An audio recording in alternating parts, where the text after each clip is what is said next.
Buenas noches, amados hermanos, amigos todos, familia que están en el grupo. Son las 23 horas, 55 minutos, ya prácticamente a la medianoche para el día domingo de esta semana. Bueno, el tema de hoy le he titulado Llenos del Espíritu Santo. Después de haberme preparado para esta enseñanza, se me vino una curiosidad. Abrí YouTube y comencé a escuchar a varios palestrantes, a pastores, buscando el título de cómo ser llenos del Espíritu Santo. Y me he encontrado con una serie de prédicas que me he preocupado sinceramente cómo está ahora el Evangelio, ¿no? En anteriores oportunidades les he hablado sobre la trayectoria de dónde nace el original de la palabra de Dios desde el punto de vista humano, ¿no? Y cómo va a través de la historia traduciéndose, ¿no? Comenzó con la pictografía hebrea, después pasó al palo hebreo, luego también estuvo escrito en arameo y luego se perdieron los originales y hay copias de originales de los libros que forman la palabra del Señor ahora, pero como copias, y están en algunos museos principales de algunos países, ¿no? Como por ejemplo en Rusia. Y luego de ahí pasaron a muchos idiomas, y hoy en día tenemos muchas versiones bíblicas que van traduciéndose y le van, conforme va avanzando el idioma de ese país, como que modernizándose, podríamos hablar así, entre paréntesis, ¿no? Se va distorsionando el contexto. Luego viene el peligro de que cuando la escritura fue en su original, fue escrita por hombres inspirados por Dios. Pero lo que no se sabe es de que los traductores, no se sabe si fueron hombres inspirados por Dios para que traduzcan correctamente la palabra de Dios original.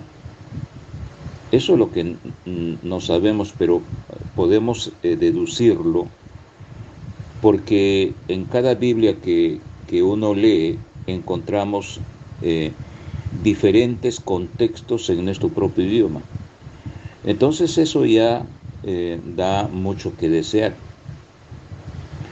La vez pasada puse un ejemplo cuando hablamos del temor de Dios. ¿Qué significa temor de Dios? Entonces, cuando yo años atrás preguntaba a los pastores en la congregación donde asistía, tanto en la prédica como en la respuesta personal que tuve, me hacían entender que era una reverencia o era un respeto.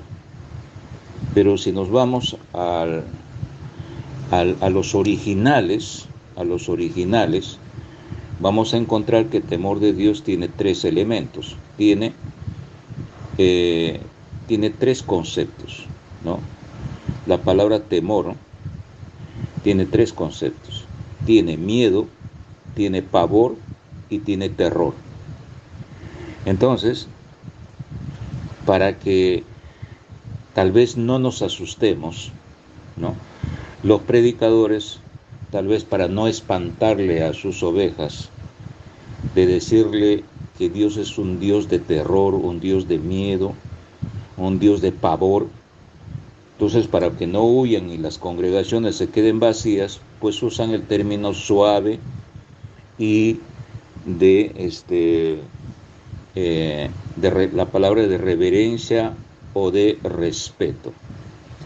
Entonces, esa forma no es correcta. Para mí, personalmente, no es correcta. Entonces,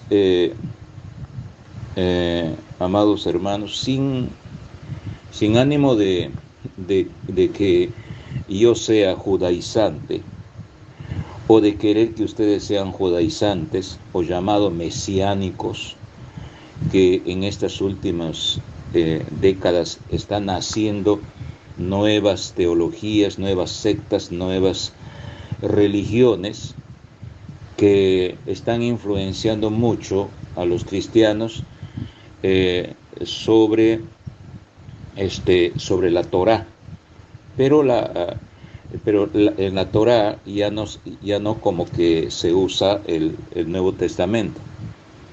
Entonces estamos viviendo en una apostasía tremenda, y hemos hablado sobre la apostasía, que significa salir fuera del lugar, salir fuera de la verdadera doctrina, ¿no?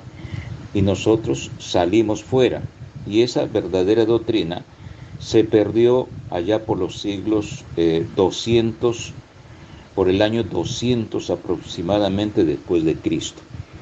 La verdad se perdió en esa época, y ya les he explicado de que hasta unos 30, 40 años atrás, 30 años vamos a calcularlo, de que ha predominado, ¿no?, aún de mal uso, el cristianismo. Y en todo ese mal uso del cristianismo, de la Santa Inquisición, de la persecución de los cristianos, de las quemas de autos de fe, actos de fe,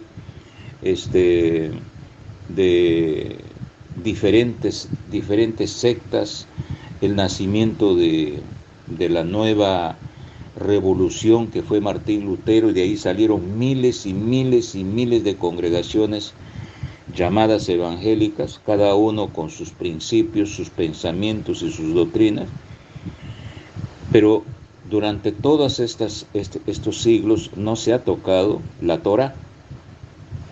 Entonces está dando un giro en nuestra época, que ahora sí se está tocándose la Torá, y el propio creyente está absorbiendo la Torá, ¿no?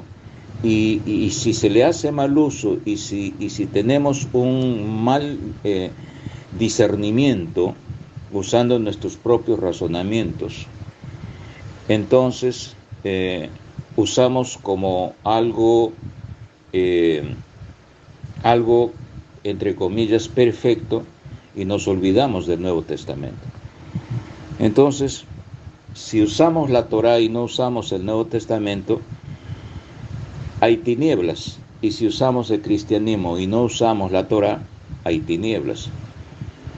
Entonces, no siendo necesario de, entre comillas, convertirnos al judaísmo, etcétera, etcétera, para no repetir de nuevo, es necesario, amados hermanos, que siendo creyentes centrados, creyentes que están con sus 5 sentidos, es necesario que, viendo todos estos fenómenos y estas anomalías y transformaciones, es necesario irnos a la fuente. Y la fuente, ¿en dónde lo podemos encontrar? Lo podemos encontrar en el arameo, en el hebreo. Específicamente en el hebreo, por cuanto que ya en mi discernimiento puedo decir de que el Señor eligió al pueblo de Israel, preparándoles desde Abraham, ¿no? Ya después del diluvio universal, ya sabemos la historia de Abraham, que le saca de su ciudad, que se llamaba Ur de los Caldeos, que estaba cerca a la civilización esta de los sumerios. Dios le saca y le dice: sal con tu familia, o sea, con tu mujer, con tus hijos, ¿no? Y yo te llevaré a un lugar. Bueno, ahí se ve la fe que tenía Abraham y la obediencia que tenía Abraham hacia Yahweh. Entonces de ahí se forma el pueblo de Israel, y como pueblo de Israel ya lo podemos ver en los 430 años que se multiplicaron y estaban cautivos en el imperio egipcio. Entonces el Señor les elige al pueblo de Israel como sus hijos, como su hijo, porque el Señor siempre quiere tener hijos. Entonces, como nación le elige, ¿no? Espiritualmente como hijo. Tú serás mi hijo. Pero hay otros sentidos también que el Señor les considera como esposa, ¿no? Y cuando se amargaba con el pueblo de Israel, ¿no? Era como adúltera, le trataba como adúltera, ¿no? Bueno, entonces, al elegirles como pueblo, entonces siempre se lee en la palabra del Señor, le dice a los profetas de ese pueblo, les dice: escribe esto. Y por eso que en los libros dice: dijo Jehová esto, dice el profeta, ¿no? Entonces, ¿qué pasa? El Señor le dice: escribe, y ese mensaje de lo divino va a caer en el texto y en el contexto del idioma hebreo. Por eso es que el idioma hebreo, ¿no?, es considerado, se le podría decir, como divino, porque en el contexto se puede ver lo divino que tiene. ¿Por qué? Porque el mensaje que fue ordenado para escribir viene de lo alto, viene de la naturaleza de Dios. Entonces, cuando yo no entiendo algo, hermanos, y tengo una duda, entonces lo primero que se me viene a la mente es que yo voy a averiguar el original. Entonces, para que coincida con lo que yo estoy hablando. Porque si es que yo hablo, así como los pastores que escuché sobre el tema de llenos del Espíritu Santo, hablan de diferentes formas, pero no tienen nada que ver con el original. Entonces, es algo muy peligroso, hermanos, porque estaríamos cayendo en la apostasía. O sea, estamos saliendo fuera del verdadero concepto que podría ser si nosotros estaríamos siquiera entender la palabra en hebreo, ¿no? Porque el hebreo, para que yo aprenda, por ejemplo, tengo que nacer de nuevo. El arameo tengo que nacer de nuevo, ¿no? Y el arameo también va junto, porque es un idioma que viene de la tribu también de uno de los hijos de Noé, ¿no?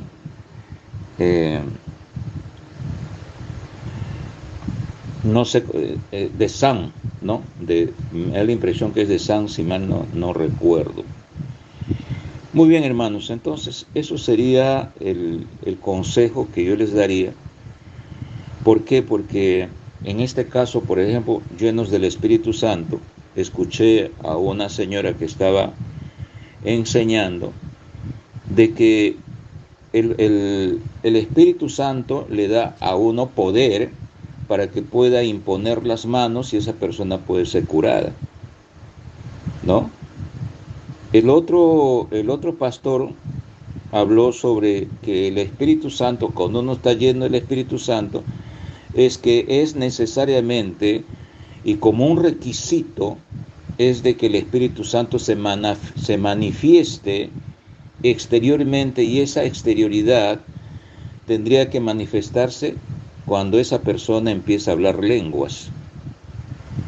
Y ni siquiera lenguas de lo que habla el Pentecostés en Hechos capítulo 2, cuando el Espíritu Santo viene como fuego, ¿no? Sino unos sonidos muy, muy raros, y que hay congregaciones que empiezan los integrantes a saltar, empiezan a estar de un lado para el otro, se caen, ¿no? Y tiene que haber alguien que esté cuidándoles para que no se revienten el cerebro. Y una serie de cosas que no combina, o sea, hay algo raro que no funciona en este mundo espiritual. Y si uno reúne, por ejemplo, a 30, 40 líderes y se le pregunta qué cosa es ser lleno del Espíritu Santo, van a dar sinceramente 40 conceptos diferentes, ¿no? O sea, como siempre les he dicho, que el contexto del idioma hebreo es diferente al contexto del idioma español. Nuestro idioma español, su origen de nuestro idioma se llama romance, y el romance tiene una esencia subjetiva, algo abstracto. Cuando dicen, por ejemplo, bueno, yo pienso que el amor es así, ¿no? Le vuelves a preguntar a otra persona, mira, el amor para mí es de esta manera, ¿no? De esta manera, es un sentimiento que yo lo siento en mi pecho, ¿no? El otro dice, bueno, el amor es que no dejo de pensar en ella, ¿no? No dejo de pensar en él. Mi cerebro ya se aloca, ¿no? Entonces hay diferentes tipos de conceptos de amor. ¿Por qué? Porque nuestro idioma es abstracto, es romántico, ¿no? Es romántico. Mientras que no haya un punto o una regla, algo rígido, como si fuese un decreto o una ley, entonces nosotros vamos a tener en el idioma español una libertad y un uso y un abuso de nuestra riqueza de vocabulario que podamos tener en nuestro idioma. Y van a ver ustedes que el alfabeto hebreo es diferente. El alfabeto hebreo tiene, por ejemplo, mano, tiene un arado de tierra, tiene símbolo de casa, tiene símbolo de buey, ¿no? Tiene símbolo de cayado, tiene símbolo de mar, ¿no? Tiene símbolo de cruz, ¿no? Tiene símbolos de ojo, ¿no? Tiene símbolo de mirar, de contemplar. O sea, a partir de ese contexto del alfabeto, nosotros tenemos que llevar este contexto y hablar este contexto en nuestro idioma, pero respetando el contexto del hebreo, pero no cambiándole o modificándole o dándole un color diferente al contexto español. Ahí está el peligro y ahí está la apostasía. Dicho esto, hermanos, vamos a entrar de lleno ya a lo que el Señor me ha dado esta oportunidad de que en mi corazón me preocupe por este tema, ¿no? Del Espíritu Santo. Bueno, el Espíritu Santo, hermanos, está diseminado primeramente desde el Apocalipsis, desde el Génesis al Apocalipsis, siempre le vamos a encontrar al Espíritu de Dios. Y la primera vez que está refiriéndose en la palabra de Dios acerca del Espíritu está en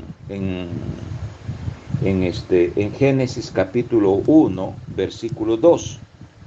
Y dice así: en el principio creó Dios los cielos y la tierra.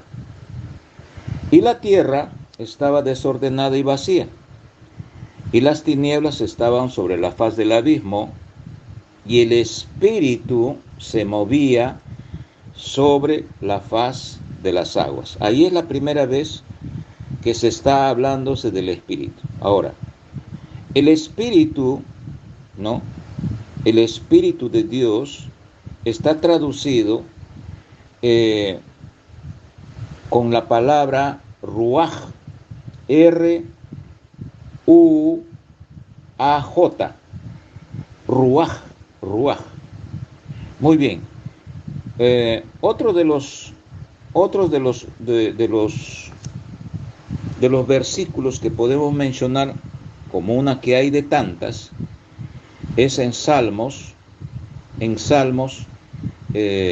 51, versículo 11, cuando dice David: no me eches de delante de ti y no me quites de mí tu Santo Espíritu.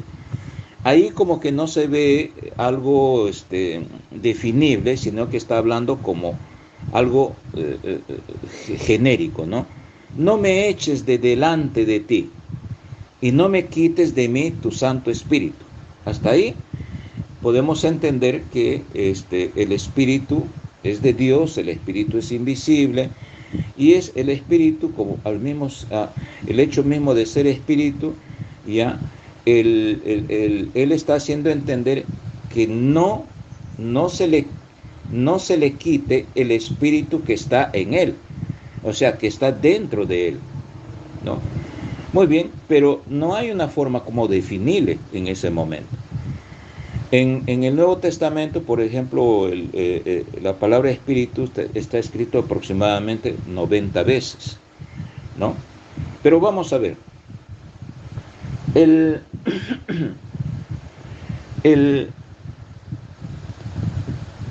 La palabra ruaj en hebreo, como les he dicho también, de que en la mente del hebreo está refiriéndose al Espíritu. Pero también la palabra ruaj en el contexto, en la gramática del hebreo, se refiere a viento o se refiere a aire, ¿no? Vamos a ver en Génesis capítulo 3, versículo 8. Génesis capítulo 3, versículo 8. Miren, ve. Génesis 3, 8. Y oyeron la voz de Jehová, Dios, que se paseaba en el huerto. O sea, ¿quién oyó? Adán y Eva. Vuelvo a leer. Y oyeron la voz de Jehová, Dios, que se paseaba en el huerto, al aire del día. Al aire del día. Al aire del día, traducido en el hebreo, es le ruaj, ¿no? Entonces, me supongo que le es día, ¿no? Y ruaj es aire, ¿no? Entonces dice le ruaj, L-E-R-U-A-J, le ruaj.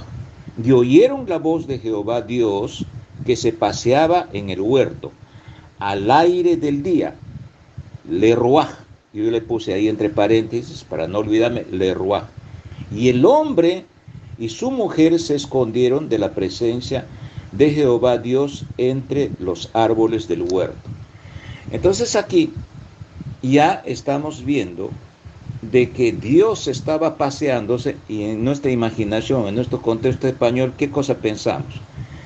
Pensamos en el viejito de sotana blanca, ¿no? De lino fino, con su cayado así, ¿no? Que salió de su trono, de la gloria de Dios, y se estaba paseándose por el huerto, todo resplandeciente con su luz fluorescente. Eso es lo que nosotros por lo menos yo me imagino así, se estaba paseándose. Pero sin embargo, en el original está hablando de un aire, ¿no? Y se está refiriendo a ruaj, o sea, al espíritu, pero al mismo tiempo al aire, ¿no? Al aire o al viento, al viento. Y oyeron la voz de Jehová Dios que se paseaba en el huerto al aire del día. Entonces, espiritualmente, lo vamos a sentir como un viento, ¿no? Esperando que me entiendan, les estoy hablando de una forma pausada y despacio.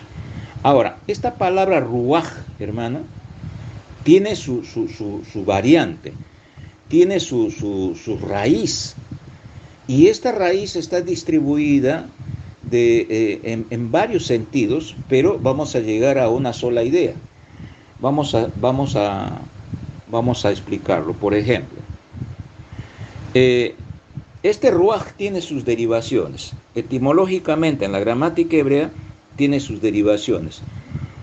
Una de sus derivaciones del ruaj es el araj, A-R-A-J, que significa, en el hebreo, significa, presten atención, aquí ya debemos de abrir nuestras mentes, significa caminante, significa caminante. Y vamos a ver en Jueces capítulo 19, versículo 17, que dice: y alzando el viejo los ojos, vio a aquel caminante, entre paréntesis le he puesto yo araj, lo que les estoy explicando, en la plaza de la ciudad, y le dijo: ¿a dónde vas y de dónde vienes? O sea, aquí hay un caminante y aquí hay un movimiento. De nuevo, y alzando el viejo los ojos, vio a aquel caminante. Caminante es aquel que camina, ¿no? En la plaza de la ciudad, y le dijo: ¿a dónde vas y de dónde vienes? Entonces el caminante se mueve a una determinada dirección. O sea, ¿de dónde vienes y a dónde vas? Entonces, eso de ahí es araj, que es variante del ruaj. Vamos a ver otra variante. Yareaj, Y-A-R-E-A-J. Esto, traducido al hebreo, es luna. Vamos a ver qué dice sobre la luna. Génesis capítulo 37, versículo 9. Soñó aún otro sueño. Eso está refiriéndose al sueño de José. Soñó aún otro sueño y lo contó a sus hermanos diciendo: he aquí que he soñado otro sueño, y he aquí que el sol y la luna y 11 estrellas se inclinaban a mí. Entonces la luna es Yareaj, ¿no? Yareaj, aquí se está refiriendo. Ese es el variante de la ruaj, de donde les estoy hablando, que en hebreo se está refiriéndose a espíritu, el ruaj. Muy bien. Vamos a otra variante de ruaj. Es el rejej, R-E-J-E-H, que significa molino. Molino. Vamos a ver qué dice del molino. Deuteronomio 24, Deuteronomio capítulo 24, versículo 6. No tomarás en prenda la muela del molino, ni la de abajo, ni la de arriba, porque sería tomar en prenda la vida del hombre. Entonces, este molino es el rejec. Es REJ. R-E-J-E-H. Muy bien. Ahora viene la pregunta. ¿Qué tiene que ver un caminante? ¿Qué tiene que ver un caminante con la luna, con el molino, con el viento y con el espíritu? O sea, esto es algo que si nos paramos, si no nos damos cuenta, hermanos, no vamos a entenderlo. Muy bien. Ahora vamos a descifrar. El viento. El viento, ¿cuál es el comportamiento del viento? El viento, miren ustedes, el viento sigue un camino en cada estación. Eso lo vamos a saber cuando estudiamos, por ejemplo, meteorología, ¿no? Los que estudian las estaciones, ¿no? Los que saben que los vientos van, vienen, ¿no? ¿Cuál es su funcionamiento? Se ve ya vía satélite. El viento sigue un camino en cada estación. Ahora, ¿el molino qué hace? El molino sigue un patrón de movimiento. ¿Cuál es el patrón del movimiento? Ustedes, si han visto algún molino, ven el molino artesanal, ¿no? Tenía un palo incrustado dentro de la piedra, le hacían un hueco y con la mano le comenzaban a dar vuelta y comenzaba a girar para que se muela los granos, especialmente el trigo, ¿no? Y de ahí salga la harina. Entonces, el molino sigue un patrón de movimiento. Ahora, el caminante sigue una ruta. Miren, el caminante sigue una ruta. Ahora la luna, ¿cuál es su función? La luna sigue una vía trazada. La luna no se sale de su círculo que está trazado, ¿no? Y comienza a dar vueltas alrededor del sol, alrededor de la Tierra, ¿no? Y sigue, ¿no? Usted puede morir y la luna sigue dando vueltas, ¿no? Hay generaciones que ya han pasado y la luna sigue haciendo ese mismo trazo, ¿no? Dando la vuelta alrededor de la Tierra. Muy bien. Entonces, hermanos, aquí qué cosa nos está enseñando. No se olviden del título, ser llenos del Espíritu Santo, ¿no? La llenura del Espíritu Santo que tantos se habla, la palabra de Dios habla de eso, pero los líderes tienen una serie de conceptos. Miren ustedes de la forma como con la ayuda del Espíritu de Dios, miren ustedes cómo esta enseñanza, si estaríamos en un concepto humano, estaríamos hablando pues de camote, ¿no? Y los otros estarían hablando de qué, de papa o de zanahoria, como que si no tendría nada que ver ni el título. Muy bien, entonces, aquí hermanos, el viento tiene una regla, se podría decir una regla de conducta de una dirección, ¿no? El molino tiene un patrón de movimiento. El caminante sigue una ruta y la luna sigue una vía trazada. Entonces, hay una dirección. Hay una dirección que en estos ejemplos reales nos está haciendo entender que el Señor pone un trazo, el Señor pone un marco establecido para que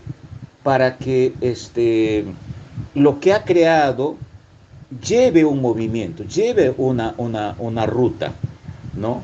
Para un determinado objetivo.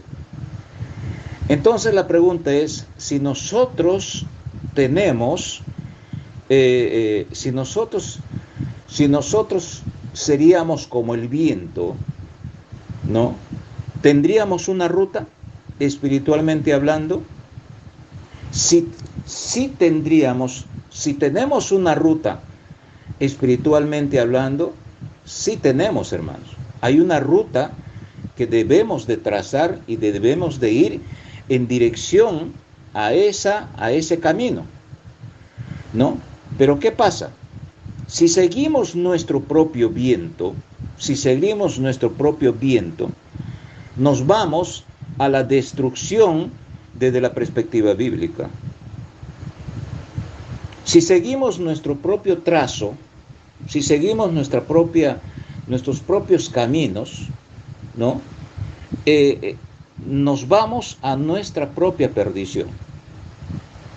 Yo me acuerdo cuando era muy adolescente, veía un cuadro grande que en algunas congregaciones había, donde se ve el camino ancho y el camino angosto, ¿no? El camino ancho y el camino angosto.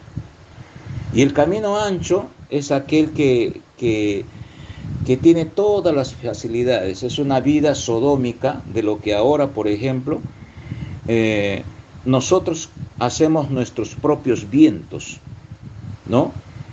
Y que el aire nos lleve por donde quiera, ¿no?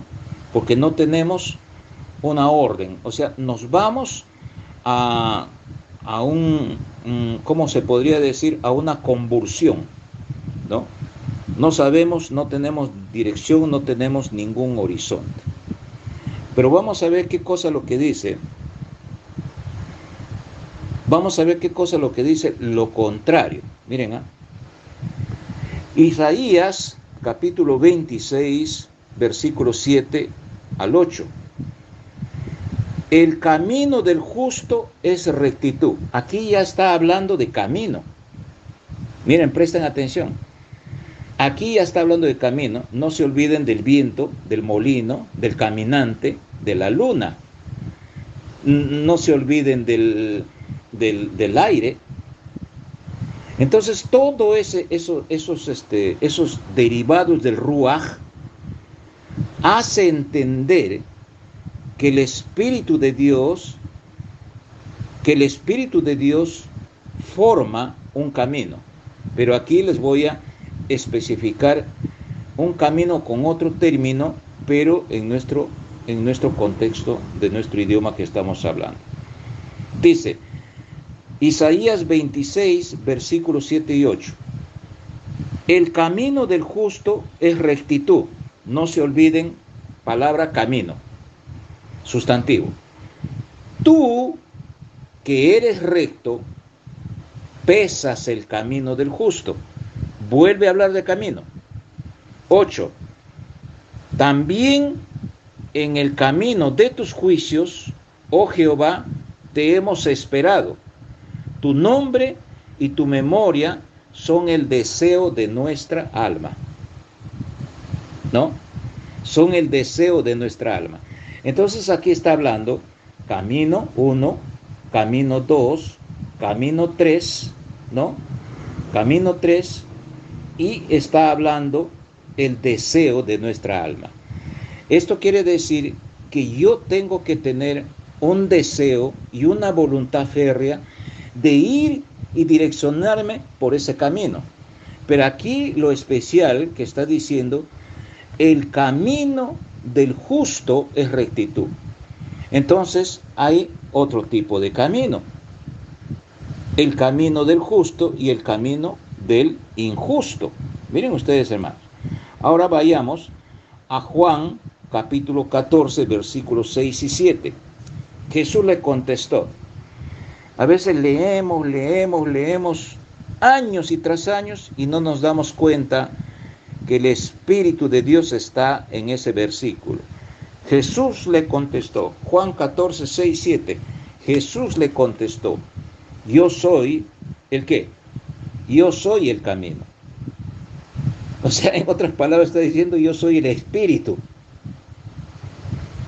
la verdad y la vida. Nadie viene a mi Padre sino solo por medio de mí. Si ustedes me conocieran, también conocerían a mi Padre, y desde ahora lo conocen y lo han visto. Aquí está hablando nuevamente el camino. Yo soy el camino, la verdad y la vida. Nadie viene a mi Padre sino solo por medio de mí. Si ustedes me conocieran, también me conocerían a mi Padre. Aquí el sentido de conocer, hermanos, no es en el sentido de que, por ejemplo, tú le conoces a Mario, aquel que vive, sí le conozco y punto, ¿no? Una cosa es conocerle profundamente a Dios, toda su personalidad de Dios. Estar ahí constantemente, perennemente, frecuentemente, estar conociendo, ¿no?, a Dios para saber qué camino, por qué camino me va a guiar. La palabra de Dios dice, lámpara es a mis pies tu palabra. Lámpara es a mis pies tu palabra e lumbrera mi camino. Dice, ¿ve? E lumbrera mi camino. Lámpara es a mis pies tu palabra e lumbrera mi camino. Está hablando nuevamente de camino. Y ese camino tiene un trazo, o sea, tiene un inicio y tiene un final. El inicio del camino, hermanos, es cuando aceptamos al Señor como nuestro único Salvador. Y el final es eterno. El final es la salvación de tu alma. Muy bien. Ahora, el Espíritu de Dios, hermanos, ¿qué cosa es el Espíritu de Dios? ¿Quién es el Espíritu de Dios? El Espíritu de Dios es Cristo. Y el Espíritu de Dios es Yahweh, ¿no? Él es el que controla, o sea, el Espíritu, hermanos, es el que controla todo el universo, ¿no? Todos los planetas, todas las constelaciones, todo lo sostiene, los ordena, y cada constelación, cada piedrita que ustedes ven, cada meteorito que ustedes saben, cada planeta tiene un trazo y tiene un movimiento, y ese movimiento lo controla el Espíritu de Dios. O sea, por eso es que nosotros decimos que el Espíritu de Dios es omnipresente. Si nosotros estamos en Canadá, en Suiza, Estados Unidos, el Espíritu de Dios está ahí.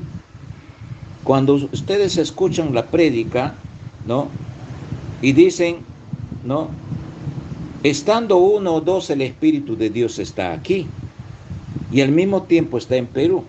Yo estoy en Yurimaguas y aquí está el Espíritu de Dios.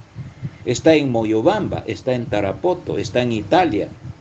Por todos lados, el Espíritu de Dios está presente. Entonces, ese Espíritu, hermanos, que tiene poder y tiene inteligencia, es aquel que nos ha creado. Es aquel que nos ha dado inteligencia. Entonces, ese Espíritu es el que nos guía a donde Él quisiera llevarnos, en tanto que nuestro libre albedrío tenga esa voluntad de seguir ese camino. Por eso que acá dice, en Isaías 26, en el versículo 8 dice, también en el camino de tus juicios, oh Jehová, te hemos esperado. Te hemos esperado. Aquí está hablando de libre albedrío y de una decisión de aceptar, ¿no? Tu nombre y tu memoria son el deseo de nuestra alma. Venid todos los que estáis cargados y cansados. Venid todos los que tienen sed de la palabra. Quiero tomar yo esa palabra. Venid los que tienen sed, ¿no?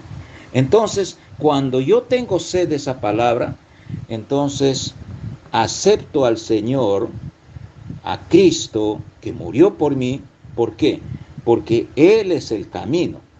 Por ese motivo que cuando yo entrego mi vida al Señor, cuando se entrega y se acepta y se hace pacto con Dios, ese espíritu, hermanos, entra en tu corazón. Entra a vivir juntamente contigo y tú te conviertes en casa, te conviertes en templo. Por eso es que Pablo le dice a los corintios, ¿no sabéis que sois casa? ¿No sabéis que sois templo?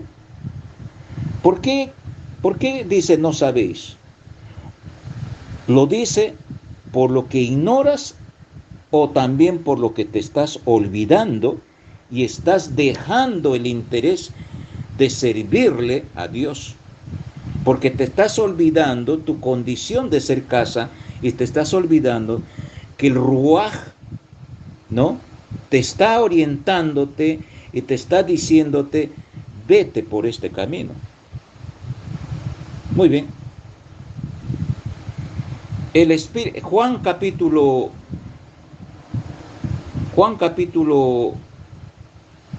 3, versículo 8. A ver, ¿qué dice? El viento sopla de donde quiere y oyes su sonido. De nuevo, el viento sopla de donde quiere y oyes su sonido, pero ignoras de dónde viene y a dónde va. Así es todo el que es nacido del Espíritu. Esto al inicio no lo entendía, ¿no? El viento sopla de donde quiere y oyes su sonido, pero ignoras de dónde viene y a dónde va. Así es todo el que es nacido del Espíritu. Entonces, yo no lo he visto a Cristo. No lo he visto a Cristo. Pero yo tengo fe que a través de que Cristo me dice que Él es el camino, entonces crea en mí. Cuando yo lo deseo, se abre mi mente y empiezo yo a entender la sabiduría que está oculta, lo que dice Pablo. Por eso es que ahorita lo que se les está enseñando es como que fuese una sabiduría oculta que mayormente nadie se está enterando, porque cada uno habla con su sabiduría humana, creyendo que estamos hablando de la sabiduría de Dios que está escrito en la palabra. Y lo hacen de acuerdo, como les digo, a nuestro idioma romántico. Entonces, nosotros no sabemos, ¿no?, particularmente de dónde viene el viento y por dónde se va.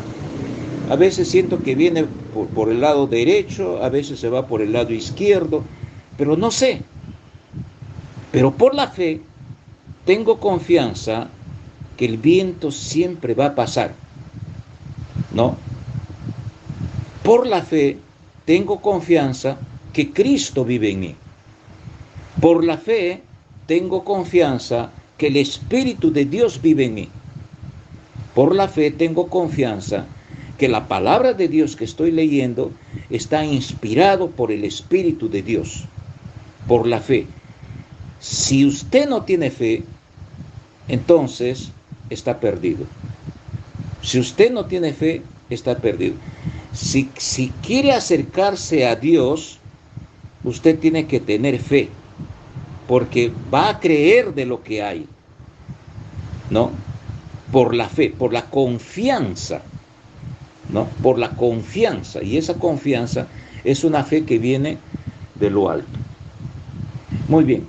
Entonces, hermanos, los creyentes verdaderamente, los creyentes que tienen esa sed de querer conocer, ¿no?, de querer abrir las puertas de la sabiduría oculta, ¿no?, de que no se conforman solamente en decir amén, amén, amén, en una congregación, sin tener siquiera, o sea, porque el pastor es bonito, el pastor es sonriente, el pastor es educado. Entonces la mente va yéndose y le comienzan a endiosar a esa persona, y por lo que dice él, así dijo mi pastor. Entonces no somos hacedores de la palabra del Señor. No somos amantes de querer aprender la palabra del Señor. No tenemos ese deseo. Simplemente mi pastor me dijo y punto. Y yo no me conformo con eso, hermano, y espero que ustedes tampoco. Indaguen, averigüen, ¿no? Averigüen. Anoten ustedes en esta grabación, cuando están en duda, anoten en un cuaderno, ¿no? Apretan, suspenden ustedes la grabación, anoten y comiencen a discernir la palabra del Señor. Por eso yo tengo cuidado en este sentido, me hablo de yo porque yo soy el que estoy hablando aquí, es de que conforme uno va hablando, le va sustentando, va hablando, le va sustentando la palabra. Y siempre tratando de buscar el origen de esa palabra, el origen etimológico de esa palabra, por decir la genealogía, la partida de nacimiento de esa palabra. Entonces, de esa manera, vamos a estar confiados en que verdaderamente estamos en una doctrina correcta, ¿no? En una sana doctrina correcta, y estamos trazando un camino que es a través de Cristo, porque Él dice, yo soy el camino, ¿no? Y ahí en Apocalipsis dice que Él toca la puerta, ¿no? Entonces, si yo quiero, le abro la puerta para que Él cene conmigo. Entonces, cuando abre la puerta, Cristo entra, el Espíritu de Dios entra en mí y cena conmigo y se queda a vivir conmigo, ¿no? Qué hermoso es la palabra del Señor cuando llegamos a entenderlos. Muy bien. Si tú vives, hermanos, de acuerdo a tu viento, no, estás caminando a un camino de destrucción, a un camino de destrucción. Pero si tú, ¿sabe por qué, hermanos? Porque yo una vez me acuerdo que enseñé una palabra, no recuerdo el título, pero algo del gobierno, ¿no? Algo del gobierno. Nosotros, los hijos de Dios, todos tenemos que estar gobernados por el Señor, gobernados por Yahweh. Por eso es que el Espíritu de Dios que entra en mí, que está en mí, porque yo soy casa, ¿no? Ese Espíritu de Dios me va a enseñar a obedecer los decretos, los mandamientos, los exhortos, ¿no? Las leyes que la palabra del Señor me da. En una forma constante y permanente. ¿Por qué? Porque yo estoy enamorado, ¿no? De ese camino que yo estoy siguiendo, ese camino que tiene luz, ¿no? Para que mis pies no se tropiecen. Muy bien. Vamos a ver qué cosa es lo que dice en Romanos capítulo 8, del 1 al 13. Les recomiendo que lean ustedes todo el capítulo 8 de Romanos. Solamente lo voy a leer hasta el 13. Lo que nos concierne al tema que estamos hablando. Muy bien. Romanos capítulo 8, versículo 1. Así pues, no hay condenación para los que están en Cristo Jesús. En Cristo. Para los que estando en Jesucristo no andan conforme a la carne. Andar. Ya está en movimiento. No andan conforme a la carne. Y cuando se anda por un camino. Versículo 2. Porque la ley del Espíritu de vida que está en Jesucristo, miren, te ha librado de la ley del pecado y de la muerte. Versículo 3. Así que, por cuanto la ley era débil, a causa de la debilidad de la carne, Dios envió a su Hijo en semejanza de carne, de pecado, por causa del pecado, para que Él condenara al pecado en su carne. 4. Para que la justicia de la ley tuviera cumplimiento en nosotros, que no andamos conforme a la carne, sino conforme al Espíritu. Otra vez está hablando, ¿no? Otra vez está hablando de andar. Y aquí habla conforme a la carne, sino conforme al Espíritu. Entonces aquí está hablando andar conforme al Espíritu. Eso quiere decir andar dirigido por el Espíritu, ¿no? Andar orientado por el Espíritu, ¿no? Señor, ¿qué cosa es lo que yo debo de hacer? ¿Cuál es tu voluntad, mi Dios, que yo tengo que hacer en esto y en lo otro? Señor, si es tu voluntad, Señor, manifiéstate en este acto. Manifiéstate en este asunto que yo tengo, Señor, en mi vida, que estoy pasando ciertas dificultades. Señor, manifiéstate. El Señor a través de su palabra se va a manifestar y yo me voy a ir por ese camino porque el Espíritu de Dios me está diciendo. Amén, hermanos. Versículo 5. Porque los que están en la carne piensan en las cosas de la carne, pero los que son del Espíritu piensan en las cosas del Espíritu. Versículo 6. Porque la forma de pensar que es de la carne es muerte, pero la manera de pensar que es del Espíritu es vida y paz. Ya que, versículo 7, ya que la forma de pensar que es de la carne es enemistad contra Dios, pues no se sujeta a la ley de Dios porque no puede. Y los que están en la carne no pueden agradar a Dios. Y aquí, hermanos, yo me estoy acordando en este momento del capítulo 5 de Gálatas. ¿Qué cosa no le agrada? ¿Cuáles son los frutos de la carne? Los frutos de la carne son el adulterio, la fornicación, la lascivia, la borrachera, la maldad, la mentira. Son 17 pecados y análogas a estos, anexos a estos pecados. Entonces, ¿cuál es su condición? ¿No? Los que me están escuchando, yo pregunto, ¿cuál es tu condición? ¿Cuál es mi condición delante de Dios? ¿Qué cosa es que algún fruto que yo estoy sembrando, aún siendo creyente, que yo estoy sembrando, no le agrada a Dios? Por lo tanto, me hace enemigo de Dios.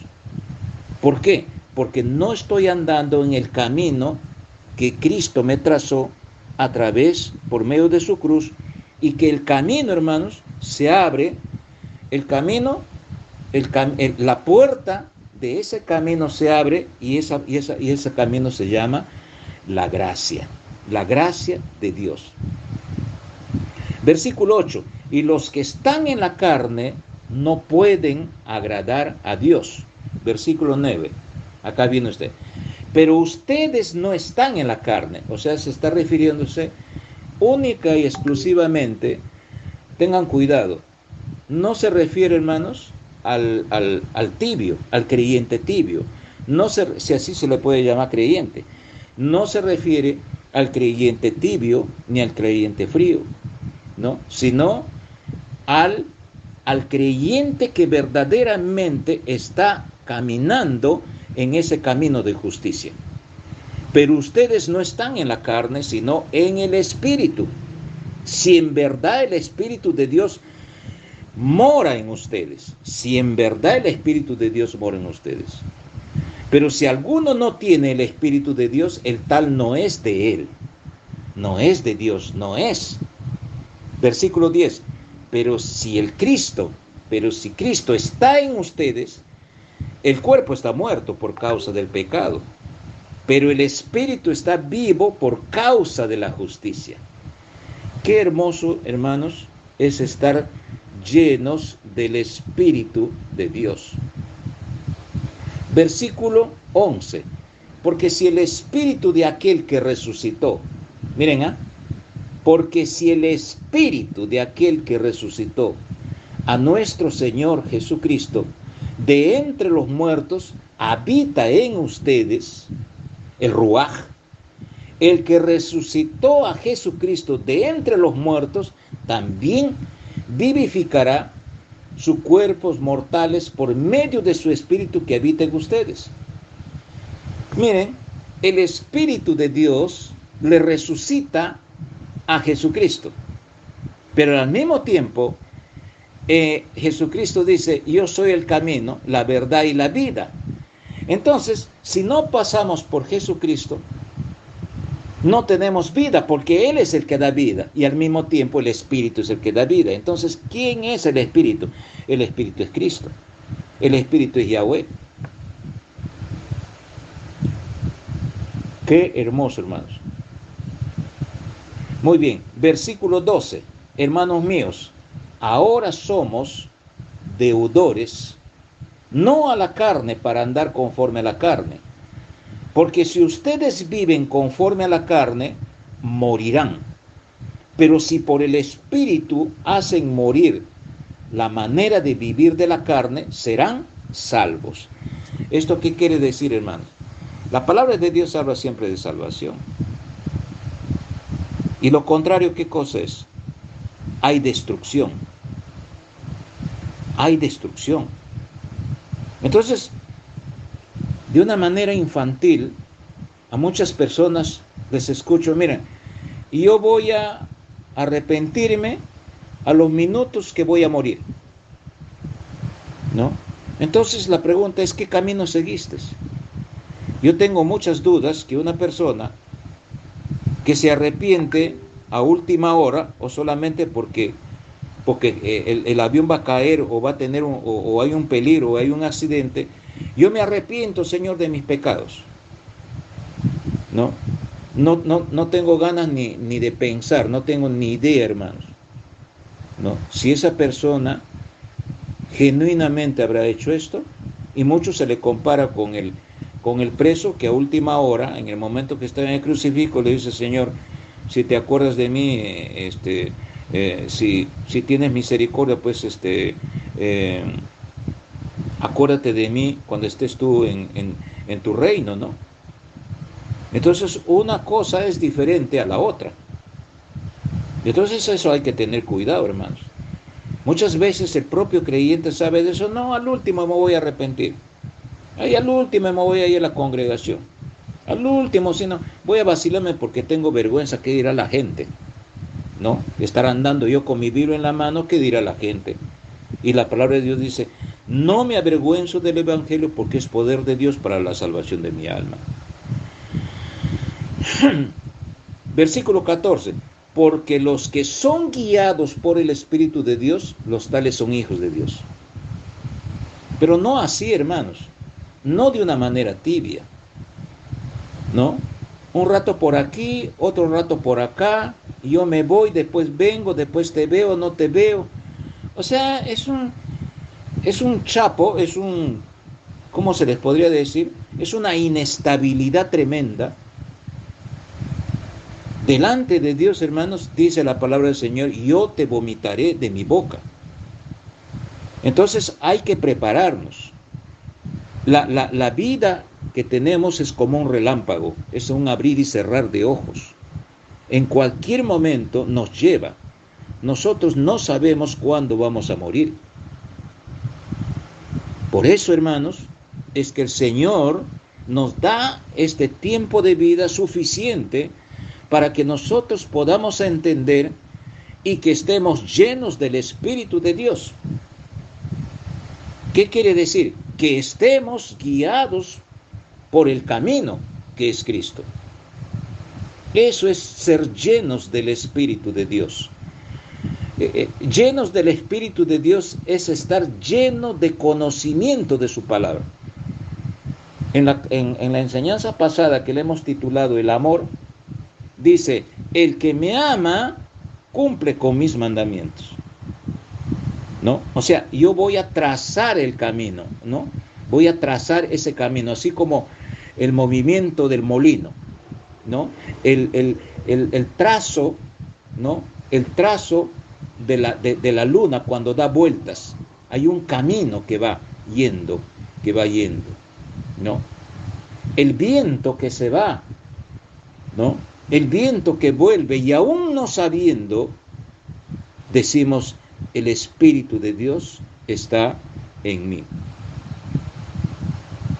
Entonces, hermanos, ya hemos entendido que para poder entender lo que es el Espíritu de Dios, el uso de la palabra viento, de la palabra camino, de la palabra ruta, aire, era la forma más aproximada para entender la naturaleza espiritual, para camino por la dirección divina, siguiendo sus instrucciones, observando su patrón. Eso, hermanos, lo entendemos como ruaj y sus derivaciones que nos hace entender cómo es el Espíritu de Dios, porque no lo estamos viendo, pero está en todo lugar. Entonces, ahora, siempre hablamos de camino, pero hay una palabra especial, hermanos, con relación a camino. Vamos a ver aquí. En algunos versículos, no sé si lo voy a tener aquí, en algunos versículos de la palabra está hablando de senda. Entonces, ¿cuál es la diferencia entre camino y cuál es la diferencia con la senda? En que el camino, hermanos, se le puede entender como un camino ancho, pero la senda, hermanos, es un camino estrecho, es un camino angosto, que solamente, por ejemplo, la senda es la calzada, en donde también se le llama la calzada, en la vereda, en donde la persona transita y los carros transitan en la parte más ancha. Pero la vereda es más angostita. Entonces, cuando yo salgo, por ejemplo, vamos a hacer un ejemplo, de una ciudad grande, convulsionada, ¿no? Que todo tiene movimiento, ¿no? En donde están todas las facilidades en esa ciudad. Pero yo vivo en una casita allá lejos, por la selva, y solamente yo sé ese camino. Yo sé esa trochita por donde voy a caminar. Eso de ahí, hermanos, solamente los animales como el caballo, el burro, la mula, cuando llevan sus cargas para un viaje, se van por esa senda. Normalmente se le conoce como camino, pero su nombre correcto es senda porque es angostito. Entonces, cuando yo salgo de esa ciudad y entrego mi vida al Señor, cuando yo salgo de ese mundo convulsionado de pecado, tengo un punto de partida que es el pacto con Cristo. Tengo un punto de partida cuando el Espíritu de Dios llegue en mí. Tengo un punto de partida porque la palabra del Señor dice que el Espíritu de Dios me guiará. Tengo un punto de partida, ¿por qué? Porque Cristo me dice, ya en la traducción correcta dice, yo soy la senda. Yo soy la verdad, yo soy la vida. Entonces, yo tengo mi senda. Yo tengo mi trochita en donde yo sé de memoria y no me voy a desviar ni de la izquierda ni de la derecha y voy a llegar a esa casa. Voy a llegar a la salvación de mi alma. Voy a llegar a esa morada celestial. Voy a llegar a estar en la presencia de Dios con la naturaleza que tiene Dios, porque el Señor me va a dar un cuerpo incorruptible que voy a tener también la misma naturaleza de Él para que no me consuma. Pero para hacer eso, hermanos, yo tengo que tengo que tener fuerza de voluntad. Para hacer eso, hermanos, yo tengo que no ser tibio. Tengo que mantenerme firme, ¿no? Agarrando todas mis herramientas y hacer mi barco, hacer mi arca y obedecer todo lo que el Señor me dice para hacer las medidas correctas para construir esa arca, porque ya viene el caos y la destrucción. ¿Qué dice Isaías 35:8 para concluir con la enseñanza? 35:8 hasta el 10. Isaías 35:8 hasta el 10. Y habrá allí calzada y camino. En este caso sería, y habrá allí calzada, míreme, calzada y senda. Y será llamado, ¿no?, senda de santidad. No pasará inmundo por él, sino que él mismo estará con ellos.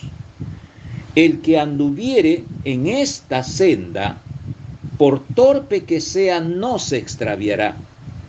No habrá allí león ni fiera subirá por él, ni allí se hallará para que camine, y ni allí se hallará para que caminen los redimidos. O sea, los redimidos quiere decir los perdonados. Versículo 10. Y los redimidos de Yahweh volverán y vendrán a Sión con alegría, o sea, a la gloria de Dios, y gozo perpetuo será sobre sus cabezas, y tendrán gozo y alegría, y huirán la tristeza y el gemido. Entonces, hermanos, eso es estar llenos del Espíritu Santo. Entonces, ¿dónde se puede sustentar y fundamentarse de diferentes congregaciones, ¿no?, que ya apostatan, se podría decir así, y empiezan a interpretar en este contexto de nuestro propio idioma, creyendo que para ser llenos del Espíritu Santo, requisito indispensable es hablar en lenguas? Nunca lo he leído eso. Requisito indispensable es tener poder y todo. La palabra del Señor dice que si tú no tienes amor, estas cosas no sirven para nada, no tienen valor, porque el fin de estas cosas es el amor, y el amor permanece para siempre. La palabra permanece para siempre. Amén, hermanos. Entonces, estar llenos, en otras palabras simples, estar llenos del Espíritu de Dios es estar lleno de conocimiento de Dios. Y cuando estamos llenos de conocimiento de Dios, nosotros vamos a poder saber con mucha más facilidad qué cosa es lo bueno y qué cosa es lo malo, ¿no? Qué cosa es lo bueno y qué cosa es lo malo, ¿no? Empezamos a madurar. Dejamos de tomar la leche inexperta de la inmadurez, de solamente hablar toda la vida de la doctrina básica y decir amén, amén. Estamos hablando del atrio del tabernáculo que ya desapareció. Ahora, hermanos, estamos en el lugar santo. Ya hemos entrado al lugar santo. El candelabro es Cristo. El pan de la preposición es la palabra de Dios. ¿Entienden, hermanos? Y por el Espíritu de Dios y por la sangre tenemos el acceso al lugar santísimo. Pero la mayoría estamos siempre en el atrio. Señor, perdóname, ¿no? Salgo después de la puerta del atrio, me voy a la calle otra vez regreso, ¿no? Un pie en el atrio y otro pie siempre mirando que el Señor murió por nosotros y fue crucificado, muerto y sepultado, y por la sangre de Cristo que tiene poder. Y ahí, pero no somos capaces de entrar a la fuente que está al lado de la puerta del lugar santísimo y lavarnos las manos y los pies para poder tener acceso allá. Y estamos jugando, ¿no? Estamos jugando al sí y no. como el trébol, ¿no? Sí o no, entro o no entro, me voy o no me voy, sirvo o no sirvo. Tengan cuidado, hermanos, que esto de aquí es muy peligroso, ¿no? Que el Señor nos perdone siempre y cuando queremos redimirnos, arrepentirnos verdaderamente, que alcemos nuestras manos, ¿no? Postrémonos de rodillas al suelo, inclinando nuestra cabeza en tierra y decirle: Señor, perdóname de todos mis pecados. Hazme una criatura nueva. Lávame con tu sangre preciosa. Limpia, Señor, mi corazón en la medida que yo me deje guiar por tu Espíritu, ¿no? Cuando se dice renuévame, no, yo tengo que renovarme, porque la palabra del Señor dice: endereza tus pasos. Él me está diciendo a mí: endereza. No, Señor, enderezame tú. No, el Señor ya cumplió con su papel y Él nunca te ha quitado tu libre albedrío. Entonces, tienes que levantarte, tienes que quitarte la capa que tienes puesta y mendigando por las calles, ¿no? Mendigando, ¿no? Por las calles y consumiendo pecado. Hay que arrepentirnos, hermanos, porque estamos pensando en la venida de Cristo, estamos pensando en la persecución de los cristianos, estamos pensando en el anticristo. No, hermanos, vive el día de hoy, y este día de hoy tienes que estar preparado, dejándote llevar por el Espíritu de Dios, por la senda, para que estés lleno del Espíritu de Dios, estés lleno de conocimiento de la palabra.